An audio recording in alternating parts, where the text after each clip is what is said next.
को अल्लाह दूर फरमाए। और बिलखुसूस हमारे इस्लाम के कायद, हमारे मजहब के रहनुमा हजरत मुफ्ती सलमान अजहरी को अल्लाह पाक अपने हिफ्ज़ व अमान में रखे और उनकी जान और उनकी माल की अल्लाह हिफाजत फरमाए। अल्लाह आप सबको सलामत रखे।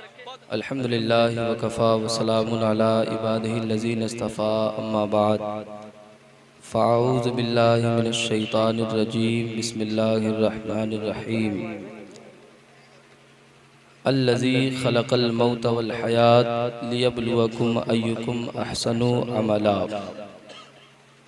सदक़ल्लाहु मौलानाल अज़ीम व बल्लगना रसूलुहुन नबियुल अमीनुल करीम व नहनु अला ज़ालिका लमिनश शाहिदीन व शाकिरीन वल्हम्दुलिल्लाहि रब्बिल आलमीन।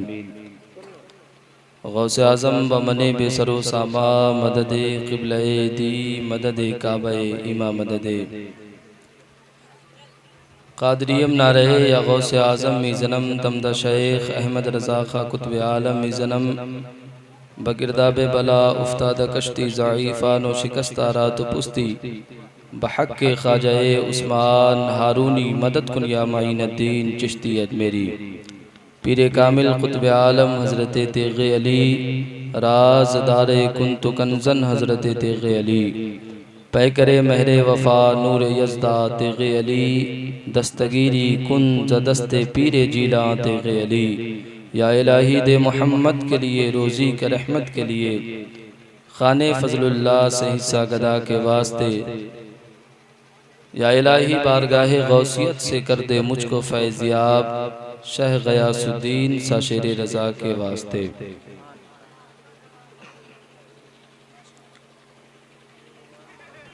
मोहतरम हज़रात, आज की ये मुबारक साथ, मुबारक रात, नूर व निकहत में डूबी हुई हसीन रात, इस रात को हम अज़मत शब बारात के नाम से मना रहे हैं। मैं शुक्रगुज़ार हूँ हज़रत हाफिज़ इम्तियाज़ सल्लमहु और हाफिज़ दानिश रज़ा सल्लमहु और इस गांव के तमाम ओहदेदारान, मेंबरान और नौजवान कमेटी का, जिन्होंने 3 महीने पहले मेरी तारीख़ ली और मुझे कहा कि हज़रत किसी भी हाल में आपको हमारे यहाँ आना है। अब ये रात ऐसी है कि बाज़ औक़ात हर आदमी इसमें फ्री नहीं रह पाता है, तो मुझे एक जगह और जाना है, सुनबरसा नेपाल के पास। मैंने कहा बाबू मैं आऊँगा ज़रूर, लेकिन मेरी तकरीर पहले करा दीजिए। तो माशाल्लाह मैं वक्त पे आ भी गया और आप लोगों का शुक्रगुज़ार हूँ, आपने मुझे वक्त पे माइक के सामने हाजिर भी कर दिया है। कोशिश करूँगा कि थोड़ी देर आपकी जहन साजी करूँ, कुछ बातें आप तक पहुँचाऊँ, फिर आपसे रुखसत हो जाऊँ। सुनने के लिए आप तैयार हैं? कितने लोग तैयार हैं? हाथ उठाएं। सारे लोग खड़े हो जाएं, खड़े हो जाएं सारे लोग। आगे खिसकिए, सारे लोग आगे खिसकिए। अपने माँ के नाम पे, जो बीवी से मोहब्बत करते हैं बीवी के नाम पे, और किसी को अपने सास से मोहब्बत होगी वो अपने सास के नाम पे, और जिसकी शादी नहीं होगी वो इस नीयत से आगे बढ़े कि अल्लाह ताला एक खूबसूरत बीवी आपको अता करे। तो ए भाई, चंदा थोड़ी मांग रहे, यहाँ आइए आगे। अरे मेरा गमछा लीजिए, इसको झाड़िए, लीजिए इसको, लीजिए झाड़िए उसको, लेकिन आगे आके बैठिए, आगे आइए। बाबू, ए जवान लोग आगे आओ, आगे आइए। भैया बैठिए ना, आप ही तो नेता लग रहे हैं यहाँ पे, बड़े खूबसूरत लग रहे हैं माशाल्लाह। चले आप बैठ जाए, जहाँ जिसको जगह मिल रही है अब बैठ जाए, बैठ जाए अदब के साथ,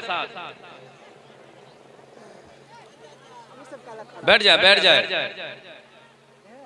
नहीं, औरतों से हम ये कहना चाहते हैं कि आप जहाँ बैठी हैं वहीं बैठे रहें। हमारी गुफ्तगू इन मर्दों के लिए है, आपके लिए नहीं है। आप गलती से आ गए हैं तो जहाँ हैं वहीं बैठे रहिए, इसी में आपकी भलाई है। हमने आपको नहीं बुलाया है, आप चली आई हैं। आजकल औरतों का एक अलग इलेक्शन चलता है, वो जहाँ भी कहीं भी जबरदस्ती चली जाती है, ये सुनती ही नहीं है किसी की। कौन इसको समझाए, कौन इसको बोले कि मेला ठेला में नहीं जाओ, मजार पे नहीं जाओ, ये मानती कहाँ किसी की। मुखिया साहब की नहीं चलती तो हम तो मौली साहब है, हमारा क्या चलेगा। तो भाई आप आ गए हैं तो जहाँ हैं वहीं बैठे रहिए। और कुछ इधर मर्द हजरात खड़े हैं, वाकई आपको लगता है कि आप मर्द हैं तो इसमें आइए शामियाने में। और जो मर्द नहीं है उनसे मेरी कोई शिकायत नहीं है, कोई दिक्कत नहीं। कुछ लोग अभी भी सोच रहे हैं कि मैं मर्द हूँ कि नहीं हूँ। भाई आप मर्द हैं, आइए यहाँ महफिल में बैठिए। क्या आप लोगों ने तमाशा बना के रखे हुआ है। ए भाई अस्सलाम वालेकुम चाचा, बड़ी जोर से खैनी ठोक रहे हैं, इधर आइए, यहाँ बीच में बैठिए। यहाँ सारी दुनिया को मिठाई की पड़ी है, चाचा को खैनी की पड़ी है। बताइए, अभी तक खैनी ठोक रहे हैं। आइए महफिल में बैठिए। अल्लाह ताला आप सबको जज़ाए खैर दे, सलामत रखे। माशाअल्लाह महबूब आकिल साहब की बड़ी अच्छी निज़ामत हो रही है और कई सारे यहाँ नुकबा हजरात आए हैं। यह हाफिज इम्तियाज साहब ने रिकॉर्ड तोड़ दिया है नकीबों को बुलाकर। माशाअल्लाह खतीब से ज्यादा इनकी महफिल में नकीब आए हुए हैं। माशाअल्लाह ये कम बड़ी बात नहीं है, बहुत बड़ी बात है। यह हमारे पीठ के पीछे बहुत सारे उलमा बैठे हैं, मैं इनका तहे दिल से शुक्रिया अदा करता हूँ। आप बैठे हैं, अल्लाह पाक आप सबको सलामत रखे और इस रात में अल्लाह पाक हम सबों की बेहिसाब मग़फ़िरत फरमाए। तो अब आप हजरात कोई उठेंगे तो नहीं, खूबसूरत बीवी का वास्ता उठना नहीं है किसी को, ठीक है ना। चलिए मोहब्बत के साथ एक बार झूम कर दुरूद पाक पढ़िए। अल्लाहुम्मा सल्ली अला सय्यदना शफीना हबीबना मौलाना मुहम्मदिन बारिक वसल्लिम सल्लल्लाहु अलैहि सलातु व सलामन अलैका या रसूल अल्लाह सल्लल्लाहु ताला अलैहि वसल्लम। मेरे मोहतरम और अजीज दोस्त, अल्लाह तबारक व ताला बड़ा करीम है, वो अपने बंदों पे बड़ा करम करता है।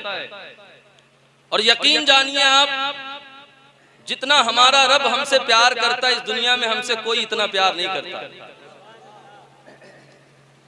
वो किसी ने कहा कि रहमते खुदा बहाना मी जोयत, अल्लाह की रहमत जिसे बख्शना चाहती है ना तो बहाना तलाश करती है। और देखिए अल्लाह का कितना बड़ा एहसान है, कितना बड़ा एहसान अजीम है कि अल्लाह ताला ने हमें कुछ ऐसी मुबारक रातें अता की है जिस रात में अगर हम इबादत करें और रब को मना ले तो अल्लाह हमारी मग़फ़िरत फरमा देता है। अल्लाह हमारी मग़फ़िरत फरमा देता है।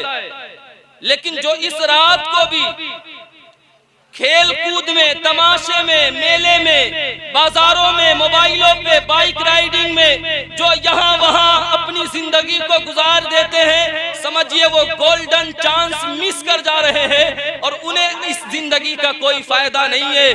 अगर आप शबे बारात की इस मुबारक महफिल में आए हैं तो आपको मेरी तकरीर थोड़ी देर सुनने के बाद ये फैसला करना है कि हमें अपनी जिंदगी में क्या करना चाहिए और हम कर क्या रहे हैं। इसलिए मैं यहाँ के नौजवानों को मुबारकबाद दूंगा कि आपने बड़ी अच्छी महफिल सजाकर हमारे मुस्लिम भाइयों को आपने मौका दिया है कि भाई आज रात में खाना खाकर सोना नहीं है, आज रात में बिस्तर पे आराम नहीं करना है, आज रात में पेट फुलाकर कहीं बैठ नहीं जाना है, बल्कि आज की वो मुबारक रात है कि मस्जिद में बैठेंगे, जिक्र रसूल की महफिल में बैठेंगे और सुभान अल्लाह कहेंगे, सुभान अल्लाह कहेंगे और अपनी जबान को भी पाक करेंगे और सुभान अल्लाह की बरकत से अपने दिल को भी पाक करेंगे और अपने रूठे हुए रब को मनाएंगे, अपने रूठे हुए रब को मनाएंगे। मेरे अजीजों, मैंने कुरान पाक की जिस आयत मुबारका की तिलावत की है, अल्लाह तबारक व तआला इरशाद फरमाता है अल्लज़ी खलक़ल मौत वल हयात लियब्लुवकुम अय्युकुम अहसनु अमला। इस आयत मुबारका में अल्लाह तबारक व तआला ने मौत और हयात दोनों का जिक्र किया। मेरे अजीजों, मैं आपसे कहना चाहूंगा और आपके सतह ज़हन पे मैं अपनी बात डालना चाहूंगा। आपके जहन में ये बात आती होगी कि ऐ मेरे परवरदिगार, दुनिया में जो भी आता है उसे अपनी जिंदगी से प्यार है, दुनिया में जो भी आता है उसे अपने बच्चों से प्यार है, दुनिया में जो भी आता है उसे जमीन से प्यार है, दुनिया में जो आता है उसे अपने गाड़ी से प्यार है, दुनिया में जो आता है उसको अपने मकान से प्यार है, दुनिया में जो आता है उसको अपने कपड़े से प्यार है, दुनिया में जो आता है उसको अपने चेहरे से प्यार है, दुनिया में जो आता है वो अपने बाल को संवारने के लिए अपने आप में खुशनसीबी महसूस करता है। लेकिन ऐ परवरदिगार, तूने हयात को पैदा किया, लेकिन मौला तूने मौत को क्यों पैदा कर दिया? आपके जहन में ये बात आती होगी, ऐ मौला तूने मौत को क्यों पैदा किया? अगर तुझे जिंदगी देनी थी तो तू मुझे जिंदा रखता, मार क्यों रहा है? आपके जहन में ये बात आती होगी। मेरे अजीजों, बड़ा गौर से आपको सुनना है।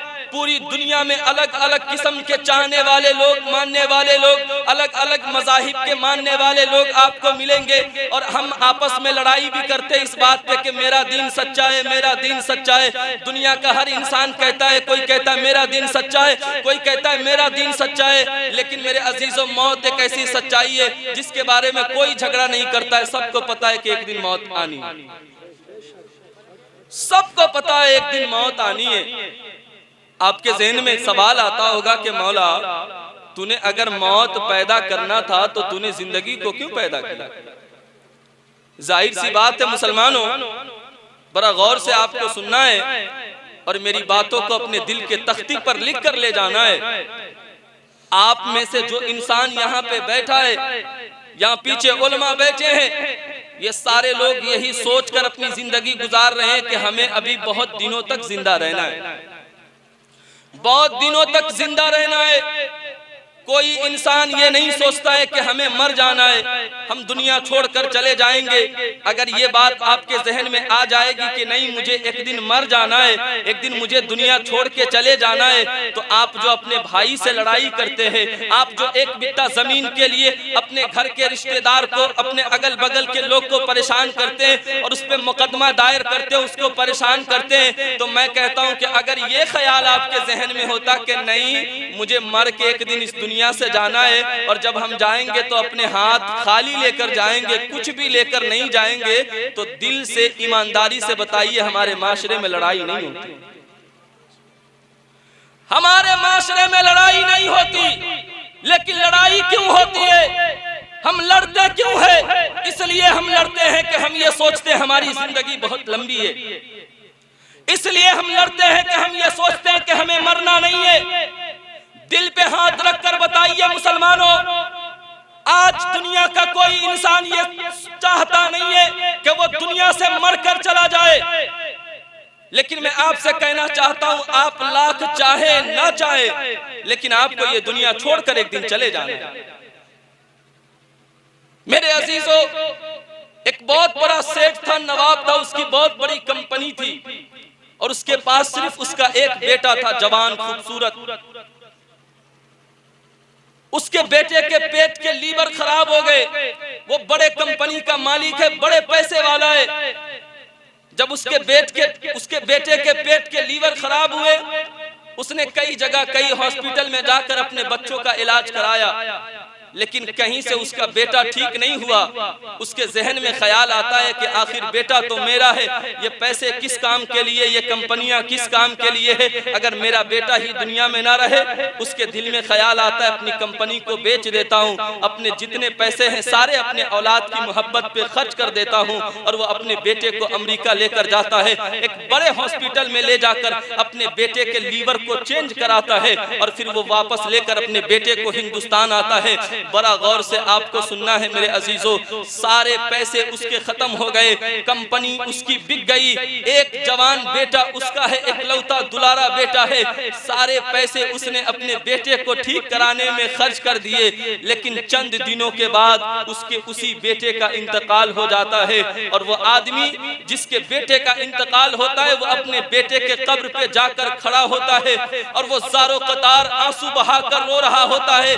इतना रोता है, इतना रोता है कि बगल में खड़ा हुआ आदमी देखकर तड़प जाता है और कहता है कि भाई तू इतना रो क्यों रहा है, तेरे आंख में इतने आंसू क्यों आ रहे हैं? तो पता है उस आदमी ने कहा था कि मैं एक वक्त करोड़पति था, मेरे पास करोड़ों की दौलत थी, मेरे पास लाखों रुपए थे, मैंने अपने इस बेटे को ठीक कराने के लिए अपने कंपनी तक को बेच दिया, मैंने लाखों रुपए खर्च कर दिए, लेकिन रो इस बात पे रहा हूँ कि मैंने पैसों से अपने बेटे को बचा ना सका।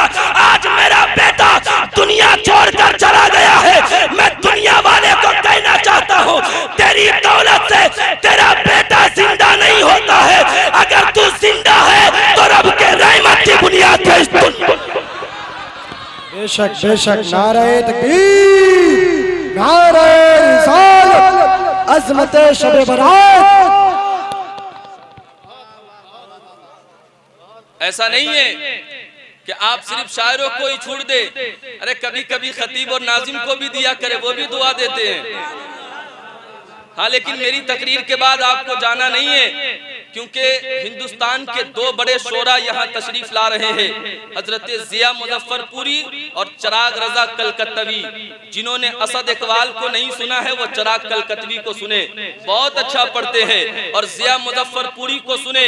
बगैर सुने आपको जाना नहीं है, और थोड़ी देर मुझे भी आप सुने, और जरा जहन को करीब करे, दोनों हाथ उठाकर कह दे या रसूल अल्लाह। ईमानदारी से बताइए, तबीयत लग रही है आपकी? और थोड़ी देर बोलूं? मेरे अजीजों, ये शबे बारात की मुबारक रात है। यहाँ अपने इस दिल में एहसास करना है, मैंने जो आयते करीमा पढ़ी है, मेरा रब कहता है कि मैंने मौत और हयात दोनों को इसलिए पैदा किया है ताकि मैं इंसान को आजमा सकूं, उसका इम्तिहान ले सकूं।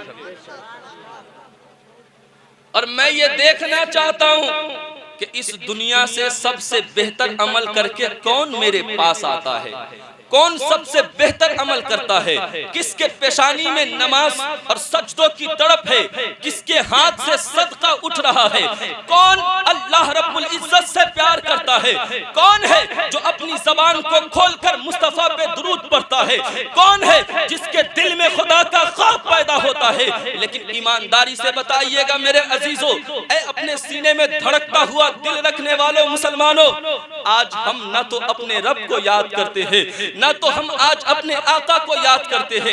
ये इतनी मुबारक रात है, इतनी मुबारक रात है। एक मिसाल के जरिए से आपको समझाऊं कि और दिनों में आपने देखा होगा बरसात का महीना आता है, आपने देखा होगा कि कहीं बारिश होती है तो बूंदा बांदी बारिश होती है, जिसमें कहीं कोई जगह गीली होती, कोई जगह सूखी रह जाती है।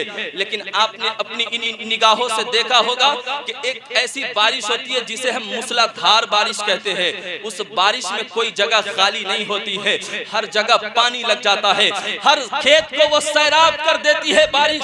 मैं आपको कहना चाहता हूँ, और दिनों में अल्लाह की रहमत थोड़ी बहुत मुसलमानों पे उतरा करती है, लेकिन ये जो शबे बारात है, मूसलाधार बारिश से बढ़कर अल्लाह की रहमत उतरा करती है। और जो बंदा अपने रब की बारगाह में हाथ उठाकर कहता है, मौला मैं गुनहगार हूँ, मौला मैं बदकार हूँ, मौला मैं खताकार हूँ, मेरे गुनाहों को बख्श दे, अल्लाह अपनी रहमत के बारिश से उसके गुनाह को भी बख्श देता है और उसकी जिंदगी में भी इनकलाब बेशक बेशक हक है, उसकी जिंदगी में भी इनकलाब पैदा कर देता है।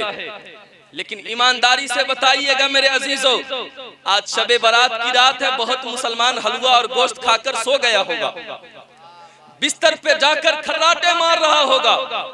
बड़ा गौर से सुनना है आपको, हमारे यहाँ शबे बारात में क्या होता है, हम 1000 से 2000 तक की मार्केटिंग करते हैं, और जो जो चीजें हम पूरे साल में नहीं खाए होते, सारे चीज को अपने घर में ठूस कर लाकर जमा करते हैं। और आज के दिन में मैंने देखा है कि मुसलमान मुर्गी का गोश्त नहीं खाएगा, वो बकरा खाता है, भले किसी से पैसा लेना पड़े, लेकिन वो बकरे का गोश्त लाता है। आपके खाने पे मैं आपको तनकीज नहीं कर रहा हूँ, आपके खाने पे मैं आपकी तनकीद नहीं कर रहा हूँ, नहीं मेरे अजीजों, अल्लाह की नेमत है, अल्लाह ने आपको पैसा दिया है, अच्छा नहीं बहुत अच्छा खाइए, लेकिन ईमानदारी से बताइए क्या गोश्त खाकर सो जाने की रात है ये? ईमानदारी से बताइए चने का हलवा खाकर सो जाने की रात है ये? ना मेरे अजीजों, ये रात तो वो रात है कि अपने रूठे हुए रब को मनाने की रात है। लेकिन हम क्या करते हैं, हम अपने घर भी खाते, फिर चाचा के घर भी जाते, फूफू के घर भी जाते, और फिर कोई दोस्त को भी पकड़ते, क्या दोस्त खैरियत? जी ठीक है। अरे दोस्त सुने तुम्हारे घर भी तेरी अम्मी बड़ा अच्छा खाना बनाती। कहता हाँ हाँ बहुत अच्छा बनाती, तो लेके चलो, वहां भी जाकर 2-3 प्लेट खसीट लेते। अब पेट हमारा भारी हो गया, अब हम क्या करते हैं, हमें नींद आने लगती है, और हम इस पूरी रात को गफलत की नींद सोकर गुजार देते। लेकिन ईमानदारी से बताइए, ओ भाई, ओ रजाकार भाई, आपको देख के ऐसा लग रहा है ये लोग ऐसे देख रहे जैसे कोई पुलिस आ गई हो। अरे भाई बैठिए ना, आप लोग थोड़ी देर बैठ भी नहीं सकते हो। देखिए माँ बहन कैसे जगह को खाली की जैसे लग रहा है वो तेरे नाम वाली जगह खाली है। वो बीच में से भाग गई बहुत लोग उठ के। वो महफिल सुनने नहीं आती, वो लोग घूमने के लिए आती है। लेकिन आप में से किसी की माँ बहन आई होगी ना, तो उन्हें कहिएगा कि माँ बहन मेला ठेला में नहीं जाया जाता है, मेला ठेला में हमारी बहन नहीं जाया करती है। तू कोई और किसी और धर्म की मानने वाली नहीं है, तू मजहब इस्लाम की मानने वाली है। और मजहब इस्लाम में औरत का मतलब ही पर्दा होता है, औरत का मतलब पर्दा होता है। और मजहब इस्लाम में औरत की आवाज का भी पर्दा होता है। मजहब इस्लाम में औरतों को यह हुक्म दिया जाता है कि वो पायल में घुंघरू ना पहने, इस वजह से कि उसके खनकने की आवाज किसी गैर मर्द को ना सुनाई दे दे। ये मजहब इस्लाम हमें तालीम देता है, ये मजहब इस्लाम हमें पैगाम देता है।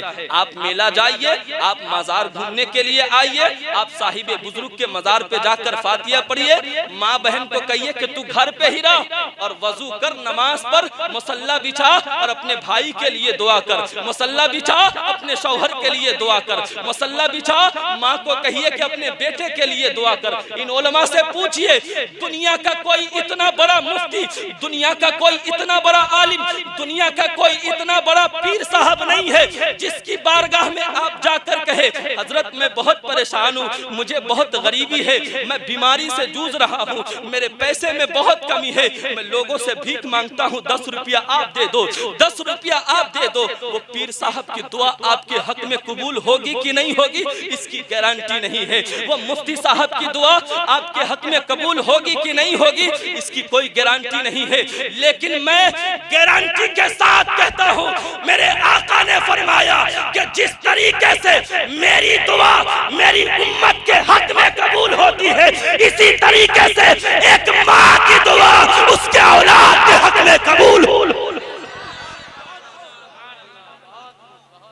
एक माँ की दुआ औलाद के हक में कबूल हुआ करती है। तो माँ को कहिए कि माँ तुझसे कुछ भी ना चाहिए, बस तू मेरे लिए आज की रात आंचल उठाकर दुआ कर दे, मेरे लिए यही काफी है। क्योंकि मूसा अलैहिस्सलाम इतने बड़े जलीलुल कद्र अल्लाह के पैगंबर थे। बात आ गई तो बता रहा हूँ, इतने जलीलुल कद्र अल्लाह के पैगंबर थे कि कूहे तूर पे जाते थे। हजरत मूसा अलैहिस्सलाम जलाली थे। जब भी हजरत मूसा अलैहिस्सलाम कूहे तूर पे जाते थे तो इधर हजरत मूसा अलैहिस्सलाम की बूढ़ी माँ आंचल उठाकर रब की बारगाह में दुआ करती थी, ऐ मेरे परवरदिगार, मेरा कलीम जरा नादान है, जरा वो गुस्से वाला है, परवरदिगार अगर मेरे बेटे से कोई गलती हो जाए ना तो मेरे कलीम को माफ कर देना। कहिए सुभान अल्लाह।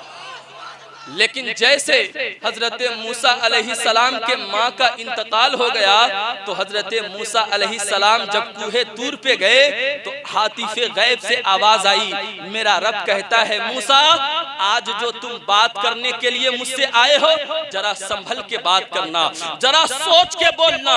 मूसा कहते मौला वो क्यों? तो मेरा रब कहता है मूसा जब भी तू मुझसे बात करने के लिए कूहे तूर पे आता था तो तेरी बूढ़ी माँ आंचल उठा कर तेरे हक में दुआ करती थी, आज वो तेरी माँ दुनिया छोड़ के चली गई है, इसलिए मूसा जब बात करना तो संभल के बात करना।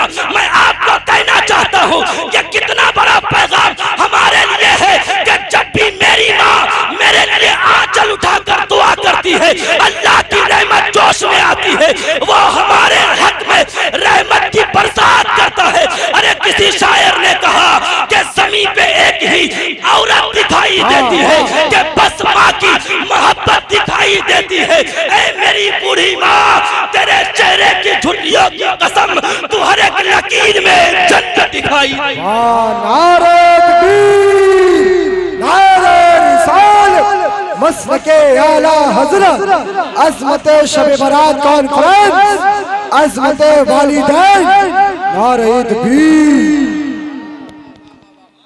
इसलिए आपको मेरी बात बड़ा गौर से सुनना है।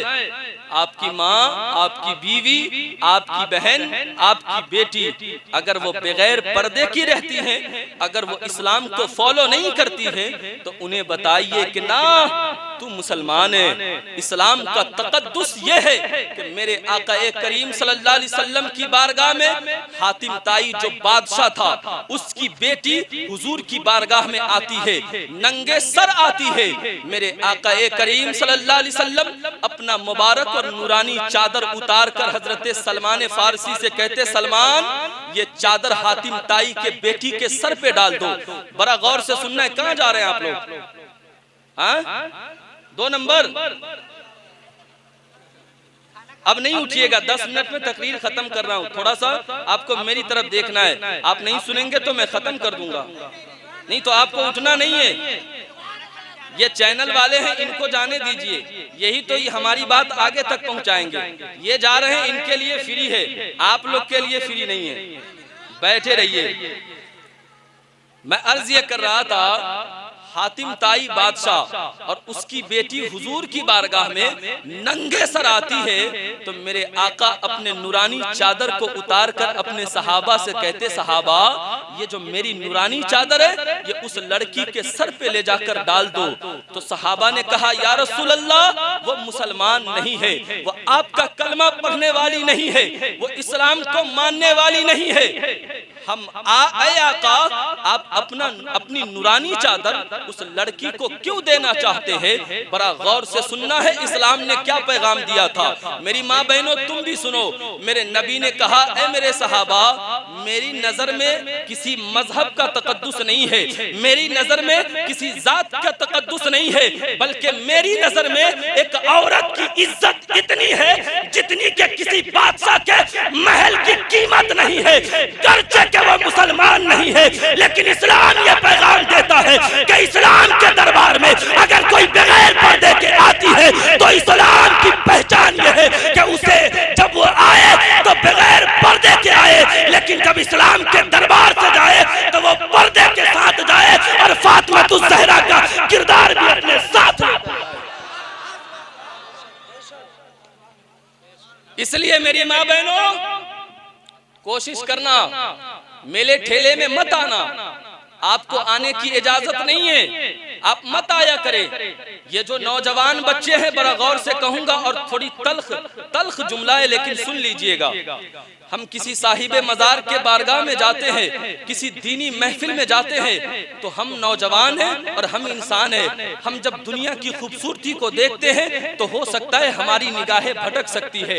हम जिस दिल से अपने रब के बारगाह में हाजिरी लगाएंगे हम नहीं लगा सकते हैं। इसलिए मेरी माँ बहनों आपसे हाथ जोड़कर मैं गुजारिश करता हूँ कि आइंदा से किसी मजार पे, किसी मेले में आप ना जाया करें। मेरे नबी पाक सल्लल्लाहु अलैहि वसल्लम फरमाते हैं कि अगर कोई औरत गरीब हो लेकिन वो हयादार हो, वो नमाजी हो, वो नमाज की पाबंद हो, गर्चे के वो झोपड़े में रहती हो, वो किसी टूटे फूटे घर में रहती हो, लेकिन मेरे नबी फरमाते हैं अगर वो औरत इज्जतदार है, अगर वो औरत हया का तकद्दुस रखती है, अगर वो औरत सलातो सलाम और नमाज की पाबंद है, तो मेरे आका फरमाते हैं आसमान से फरिश्ते उसके घर की जियारत करने के लिए आए। आसमान से फरिश्ते उसके घर की जियारत करने के लिए आते हैं। आप अपने घर में रहिए, अल्लाह आपको वहीं पे इज्जत देगा। लेकिन आकर बैठ गई हैं तो बैठे रहिए। मेला में बर्फ खरीदने मत जाइए, मेला में कचौड़ी पकौड़ी खरीदने मत जाइए। अपनी जगह पर बैठिए और अपनी इज्जत की हिफाजत कीजिए, ये आपकी जिम्मेदारी है। मैं अगर मेरे जिस्म पे कोई कपड़ा है तो ये फटे नहीं, इस पे दाग नहीं लगे, ये मेरी जिम्मेदारी है कि मैं इसको बचा के रखूं।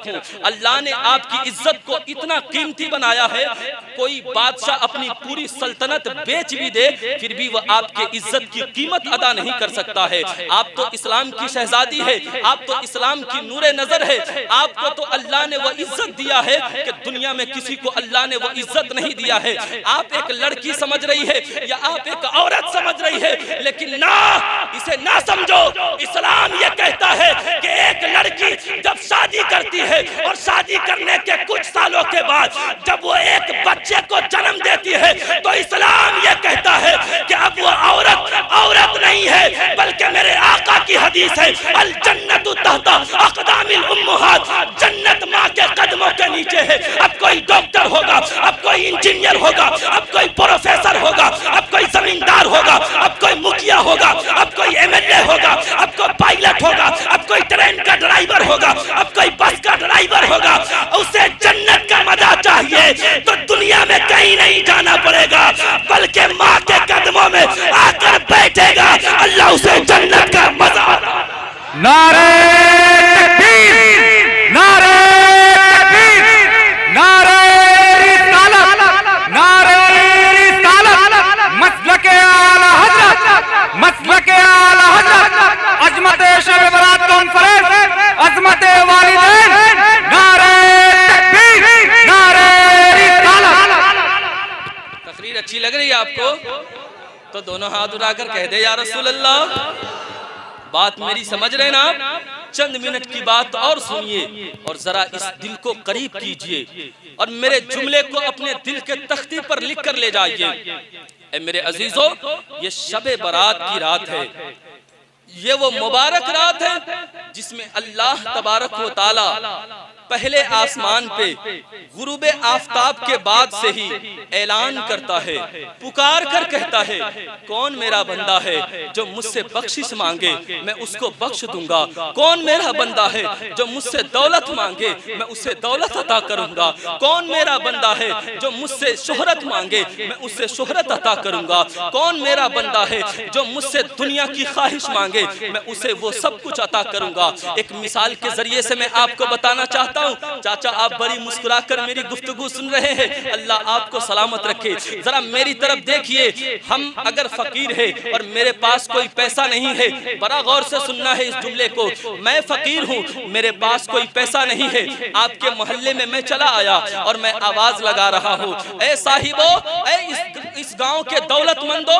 मुझे पैसों की जरूरत है, पैसा दे दो। ऐ इस गांव के दौलतमंदो, मुझे रोटी की जरूरत है, भूख लगी है, मुझे रोटी दे दो। मैं आपसे कहूंगा, ऐ इस गांव के जमींदारों, मुझे पैसों की जरूरत है, पैसा दो। मुझे पानी पीने की चाहत है, मुझे पानी ला कर दो। मुझे पैसों की जरूरत है, मुझे पैसे दे। हो सकता है कि हम में से, आप में से कोई आदमी अपने घर से बाहर निकलेगा, हमें कहेगा कि ये एक रोटी का पैसा ले लो। हो सकता है कोई आदमी अपने घर से बाहर निकलेगा और हमें कहेगा कि ऐ भीख मांगने वाला, मेरे घर पे कोई नहीं है, चल दूसरे दरवाजे पे चला जा। ऐसा होता कि नहीं होता है? हमारी मर्जी होगी हम उसे भीख देंगे, हमारी मर्जी होगी हम उसे भीख नहीं देंगे।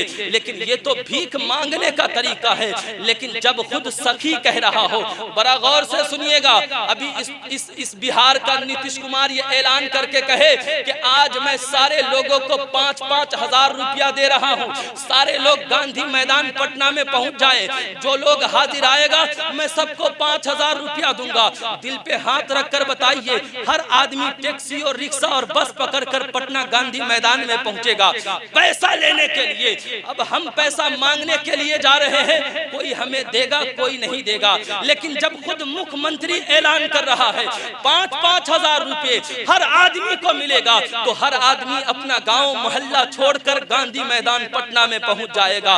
एक मुख्यमंत्री के ऐलान पे अगर सारी दुनिया जाने के लिए तैयार है, 5,000 के लालच में जाने के लिए तैयार है, तो जो मुख्यमंत्रियों का मुख्यमंत्री हो, जो संतरियों का संतरी हो, जो बादशाहों का बादशाह हो, जो पूरे आलम का पालनहार हो, जो हम सबका रज़्ज़ाक हो, जो सारी दुनिया को पैदा किया हो, जिसने ये जमीन बनाई हो, जिसने ये आसमान बनाया हो, जिसने समंदर की सैलानी को पैदा किया, जिसने पहाड़ की चोटी को पैदा किया, जिसने मौजों की तुगयानी को पैदा किया, जिसने कलियों की चटक को पैदा किया, जिसने फूलों की महक को पैदा किया, जिसने नबातात, जमादात, हैवानात को पैदा किया, यानी ये पूरी दुनिया को बनाया, पूरी दुनिया को सजा डाला, वो खुद रब्बुल आलमीन, जिसकी शान ये है इन्नल्लाह अला कुल्ली शैइन कदीर। आज वो खुद ऐलान करके कह रहा है कि आज जो मुझसे मग़फ़िरत की तलब करेगा मैं उसको उसके गुनाहों से पाक कर।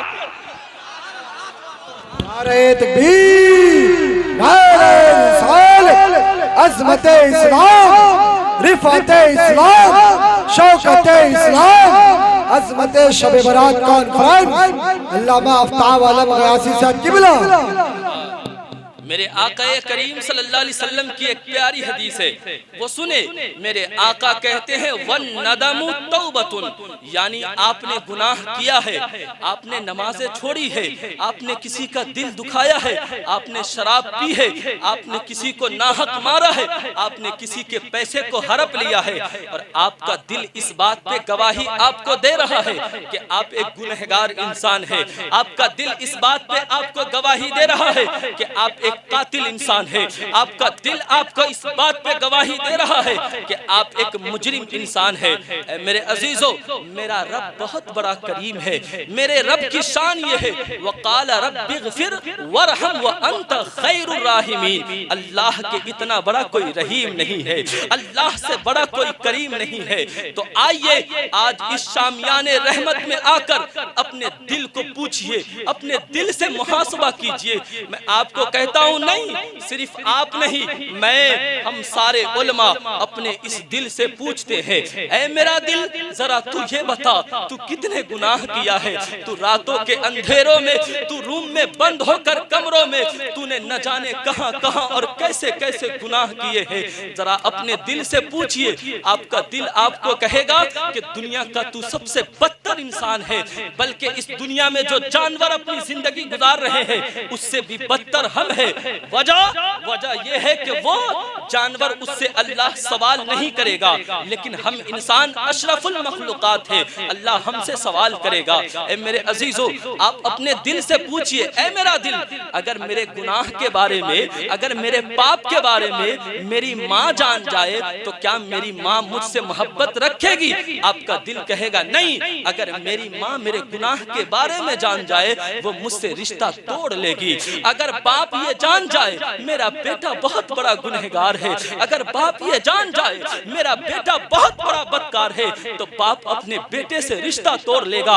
ऐ नौजवान, इधर देखो मेरी तरफ, मैं आपसे गुफ्तगू कर रहा हूँ। मैं आपको सुनाना चाहता हूँ कि आप अंधेरों में जाकर गुनाह करते हैं, रात के तारीकियों में जाकर गुनाह करते हैं, लेकिन आप बताइए आपका ईमान क्या कहता है? आपने जो भी गुनाह किया है, आपके हर एक हाल से मेरा परवरदिगार बाखबर है।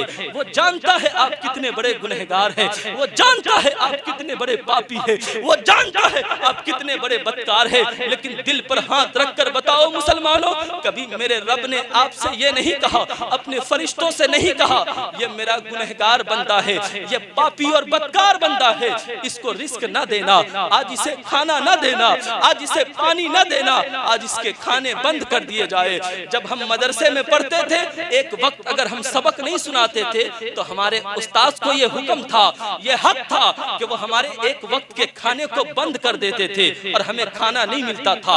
आप कोई गलती करके अपने घर में जाएंगे, आपके घर वाले एक वक्त का आपका खाना बंद कर देंगे, आपको खाना नहीं दिया जाएगा।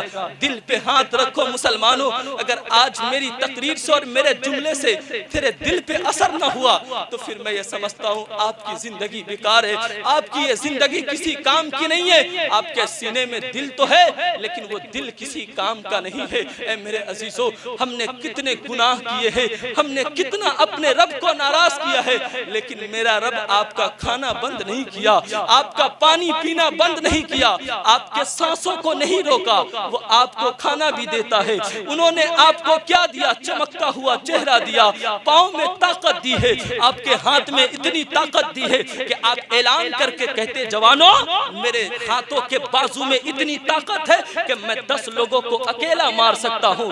दिल से पूछिए ये ताकत कौन दिया है आपको? आपका परवरदिगार दिया है। आज जो आपके आंख में रोशनी है, आप पूरी दुनिया को देख रहे हैं और आप कहते हैं मेरे आंख की रोशनी डॉक्टर साहब इतनी अच्छी है कि मुझे 80 साल तक चश्मा लगाने की जरूरत नहीं है। अपने इस दिल से पूछिए इस आंख के अंदर रोशनी कौन अता किया है? आप कहेंगे आपका परवरदिगार अता किया है। आपकी जो सांसें चल रही है, इस सांस को कोरोना काल में जब लोगों को ऑक्सीजन की जरूरत पड़ी तो सारे लोग जब हॉस्पिटल में गए, जब हॉस्पिटल में 24 घंटे रहे, 2 दिन रहे, 1 दिन रहे तो हॉस्पिटल वालों ने बिल बनाया, तुम्हारे 2 दिन ऑक्सीजन लेने का बिल यह है कि 3 लाख रुपए तुम्हें जमा करने पड़ेंगे।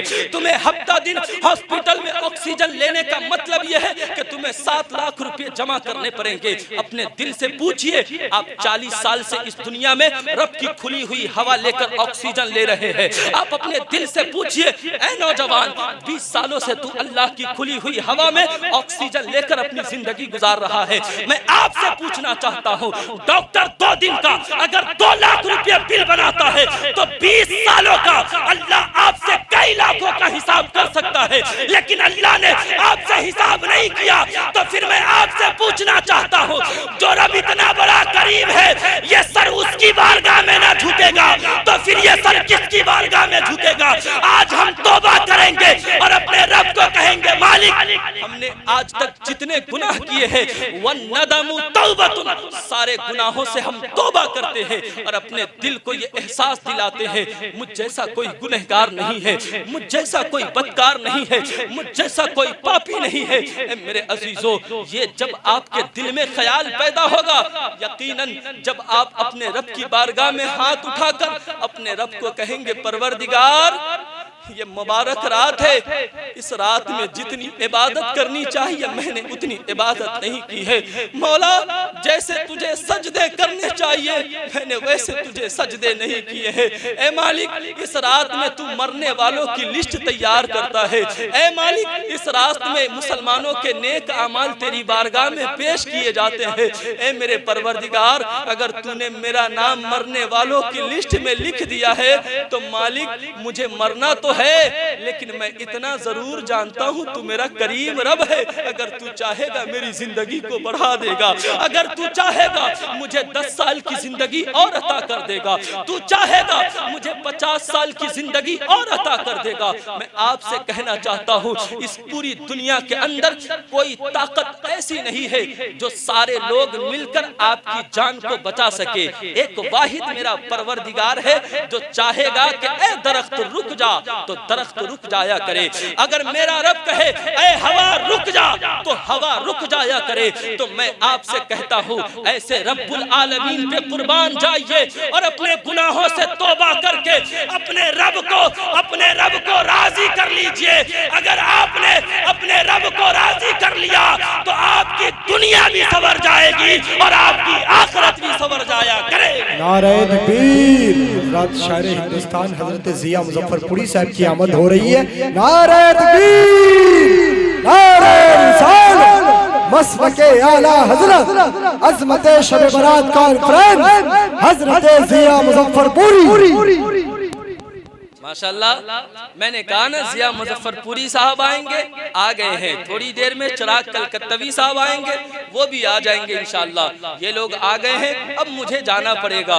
जो दुनिया में आया है उसे एक दिन दुनिया छोड़ के जाना है। क्या भरोसा है जिंदगानी का, आदमी बुलबुला है पानी का। जिंदगी अगर रही तो फिर मुलाकात होगी, फिर बातें होंगी, लेकिन इस रात को सोकर न गुजारिएगा। जरूर मस्जिद जाइएगा, वजू कीजिएगा, नमाज नफल पढ़िएगा, कज़ा नमाज पढ़िएगा, कुरान की तिलावत कीजिएगा और अपने रूठे हुए रब को मनाइएगा और अपने रब से अपनी जिंदगी की भीख मांगिएगा, अपने गुनाहों की माफी मांगिएगा और अपने रब को मनाकर इंशाअल्लाह फजर की नमाज पढ़ के रोजा रखकर हमें कल दिन में और फिर कल शाम में इफ्तार करना है इंशाअल्लाह ताला। सारे लोग मेरी बातों पे अमल करेंगे। कितने लोग अमल करेंगे हाथ उठाकर बताएं। माशाअल्लाह, कोई बात नहीं, जो चाचा नहीं उठाए हो सकता है उनको कोई तकलीफ होगी, उनसे मुझे कोई शिकायत नहीं है। अगर एक आदमी के दिल पे भी मेरी बात असर कर गई और आपने अमल किया और अपने गुनाहों से माफी मांगा, अल्लाह को राजी किया, हमारा आना कामयाब, इन बच्चों का ये जलसा कराना कामयाब, ये इन उलमा का आना कामयाब, आपका बैठना कामयाब। मुसलमानों, जिंदगी का कोई भरोसा नहीं है, तो जिंदगी जिंदगी ऐसे गुजारो जैसे एक मुसाफिर अपनी जिंदगी को गुजारता है। दिल में ख्याल है बंबई में हूँ, दिल में ख्याल होता है घर लौट के जाना है। इसी तरीके से दिल में ये ख्याल हो दुनिया में हूँ लेकिन एक दिन हमें कब्र में जरूर जाना है। ऐसे ऐसे जाओ कब्र में कि दुनिया देखकर तेरे जनाजे को रश्क करे, जमाने वाले देखकर कहे ये जाने वाला कोई और नहीं है, ये तो मुस्तफा का गुलाम जा रहा है, ये तो नबी का वफादार जा रहा है। जब आपका जनाजा गुजरे दुनिया वाले देखकर आपको सलाम करे और कहे ऐसा इंसान इस दुनिया से गया है, ऐसा इंसान इस दुनिया से गया है कि पूरी दुनिया को इश्क का पैगाम देकर गया है, पूरी दुनिया को आका की मोहब्बत का पैगाम देकर गया है। ऐ नौजवानों, आपने देखा होगा जो इंसान अपने रब रसूल की मोहब्बत में अपनी जिंदगी गुजारता है और वो मर जाता है, 100 साल के बाद उनके जिस्म को एक कब्र से दूसरे कब्र में लाकर दफन किया जाता है। आपने सोशल मीडिया पे देखा होगा उस 100 साल के मरे हुए इंसान के जिस्म पे कोई दाग नहीं लगे होते, उनके कफन पे कोई मैली कुचैली धब्बे नहीं पड़े होते, उनका जिस्म भी सलामत है, उनकी आंखें भी सलामत है। जबकि साइंसदान ये कहते हैं मरने वाला 24 घंटे में पेट बाहर आते हैं, आंखें गल जाती है, भेजा फट जाता है, लेकिन उस मरने वाले से पूछिए तेरा जिस्म कैसे सलामत है, तेरा कफन कैसे सलामत है, तो मरने वाला कहेगा मेरा जिस्म और मेरा कफन इस वजह से सलामत है कि इस सीने के अंदर इश्क मुस्तफा की रोशनी है, इस सीने के अंदर मुस्तफा का प्यार है। तभी तो किसी शायर ने कहा अब आपको आखिरी लफ्ज है और मचल कर इस्तकबाल करना है। दुनिया वाले कहते हैं कि ज़मीं मैली नहीं होती, ज़मन मैला नहीं होता, अरे मोहम्मद के गुलामों का कफन मैला, ज़मीं मैली नहीं होती।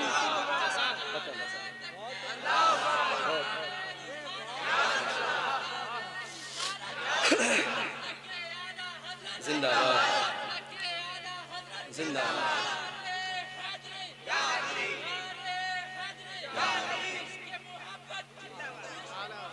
आला हजरत आला हजरत।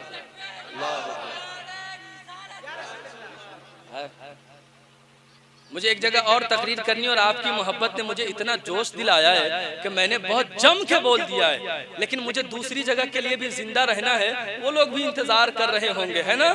तो इंशाअल्लाह ताला जिंदगी रहेगी तो फिर मुलाकात होगी और इंशाअल्लाह कभी आऊँगा तो पूरा मुकम्मल वक्त लेके आऊँगा और जब तक महफिल ख़त्म नहीं होगी इंशाअल्लाह मेरा वादा है तब तक नहीं जाऊँगा। सलाम पढ़ के पढ़ा के इंशाअल्लाह और दुआ करके जाऊँगा। अभी के लिए मुझे इजाज़त दीजिए। अल्लाह पाक ज़्यादा आवाज़ खींच रहे नहीं निकलना है 11:30 हो गए, माज़रत करता इंशाअल्लाह फिर इंशाअल्लाह। असल में वक्त नहीं, नेपाल जाना है, काफ़ी दूर जाना है, तो माजरत चाहूँगा आपसे, अगर मुझसे कोई गलती हुई तो माजरत। इंशाअल्लाह जो बातें हुई ना आप इस पे सिर्फ अमल करें, यही आपके ज़िंदगी के लिए सबसे कीमती है। एक बात भी आपके दिल पे उतर जाए वो आपके जरिए आपके निजात के लिए सबसे बड़ी बात है। इसलिए मेरी बातों पे अमल कीजिए। तकरीरें तो होती है, आए दिन जलसे होते हैं, कॉन्फ्रेंसें भी होती है, लेकिन लोग अमल कहाँ करते हैं। ऐसी महफिलों में आइए तो एक पैगाम है। मीडिया वाले भाई, मैंने आपको एक बार पटना में देखा था और दूसरी मर्तबा यहाँ इब्राहिमपुर में देख रहा हूँ। इस बात को जरूर नश्र कीजिएगा कि जब भी आप दीनी महफिलों में जाए तो अपने सर पे टोपी रखकर जाए और बावजू होकर जाया करे, क्योंकि आप सरकार की महफिल में जाते हैं और ऐसी महफिल में सिर्फ इंसान नहीं बल्कि अल्लाह के फरिश्ते भी तशरीफ लाते हैं। वो भी आपको जानते हैं, वो भी आपको पहचानते हैं। और जब आप अपने आका पे दुरूद पढ़ते हैं, कसम वल्लाह की कहता हूँ पूरी दुनिया में ऐसा आका आपको नहीं मिलेगा, पूरी दुनिया में ऐसा बादशाह आपको नहीं मिलेगा, पूरी दुनिया में इतना ताकतवर इंसान आपको नहीं मिलेगा कि जिसके तराने हिंदुस्तान में किए जाते हो और वो ईरान में बैठकर हिंदुस्तान वालों की खबर रखता हो। ऐसा कोई बादशाह मेरी निगाहों से नहीं गुजरता है। लेकिन जब बात आती है आमना के लाल की तो सुने, हिंदुस्तान में कोई नबी पे दुरूद पढ़ता है और मदीने में मेरे आका सुना भी करते हैं और पहचाना भी करते हैं। और मेरे आला हजरत कहते हैं और कोई गैब क्या तुमसे निहा हो भला, जब ना खुदा ही छुपा तुमसे। जब न खुदा ही छुपा तुम पे करोड़ों दुरूद। कहने के लिए बहुत सारी बातें हैं, आपकी मुस्कुराहट देखकर मैं भी जवान हो रहा हूँ। 1 घंटा और बोलूं लेकिन कोई बात नहीं, इंशाअल्लाह ताला फिर मुलाकात होगी, फिर बातें होंगी। अल्लाह पाक हम सबको इन्हीं चंद बातों पे अमल की तौफीक अता फरमाए। कुछ मेरे भाई खड़े होकर सुन रहे थे, आपका इस बात पे भी बहुत शुक्रिया है। आपने हमें बताया है कि मौलाना मैं अपने माँ का दूध पिया हूँ और अल्हम्दुलिल्लाह मैं खड़े होकर आपकी बात सुन रहा हूँ। मैं अपने माँ को जाकर बताऊंगा कि माँ तेरे दूध में इतनी ताकत है कि मैं पूरे जलसे को खड़े होकर सुन गया, मैं पूरे जलसे को खड़ा होकर सुन गया। तो कोई बात नहीं, आप खड़े हैं, खड़े होकर सुने, जो बैठे हैं वो बैठकर सुने, लेकिन पूरा जलसा सुनना है और पूरे मुकम्मल तौर से इस जलसे को आपको कामयाब बनाना है और जमाने वाले को बताना है कि सुन, हम कल भी मुस्तफा के आशिक थे, आज भी हम मुस्तफा के आशिक हैं और कल भी सहाबा अपने नबी पे जान दिया करते थे, आज भी हम अपनी जान देकर दुनिया को बताएंगे कि इश्क हो तो इश्क का इजहार होना चाहिए, हर गली हर कूचे में प्रचार होना चाहिए। या रसूल अल्लाह, जान है इश्क मुस्तफा, रोज फुजू करे खुदा, जिसको हो दर्द का मजा वो नाज़े दवा उठाए क्यों। या रसूल अल्लाह, मैं तो मालिक ही कहूंगा कि हो मालिक के हबीब, यानी महबूबो मुहिब में नहीं मेरा तेरा। मैं एक शेर हमेशा अपनी तकरीर खत्म करने के वक्त पढ़ता हूँ, अगर आप दोनों हाथ उठाकर कहेंगे या रसूल अल्लाह तो आपको भी सुनाऊंगा। जरा और ऊंची बोले, अल्लाह सलामत रखे, सुने ईमान ताजा हो जाएगा। एक शायर कहते हैं, मेरे हुजूर हमेशा कमाल करते हैं। उलमा से तवज्जो चाहूंगा, मेरे हुजूर हमेशा कमाल करते हैं, जो फैसला करते हैं बेमिसाल करते हैं। और मेरे हुजूर को शम्शो कमर से मत जानो, अरे ऐसे काम तो उनके बिलाल करते हैं। मेरे हुजूर को शम्शो कमर से मत जानो, ऐसे काम तो उनके बिलाल करते हैं। अल्लाह पाक इस जलसे को कबूल फरमाए। इस रात की बरकत से अल्लाह पाक हम सब की बेहिसाब मगफिरत फरमाए और हमें हमारी उम्र में अल्लाह बरकतें अता फरमाए, हमारी परेशानियों को अल्लाह दूर फरमाए और बिलखुसूस हमारे इस्लाम के कायद, हमारे मजहब के रहनुमा हजरत मुफ्ती सलमान अजहरी को अल्लाह पाक अपने हिफ्ज़ो अमान में रखे और उनकी जान और उनकी माल की अल्लाह हिफाजत फरमाए। अल्लाह आप सबको सलामत रखे। बहुत अच्छे लोग हैं, अल्लाह सलामत रखे। अस्सलाम वालेकुम।